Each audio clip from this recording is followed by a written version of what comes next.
Why did Jesus Christ come to earth? First, to save sinners and offer eternal life. As it is written in the Gospel of Luke, chapter 19, verse 10, "For the Son of Man came to seek and to save the lost."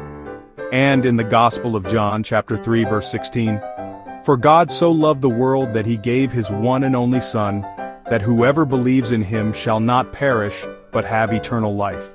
Second, to reveal God and his love.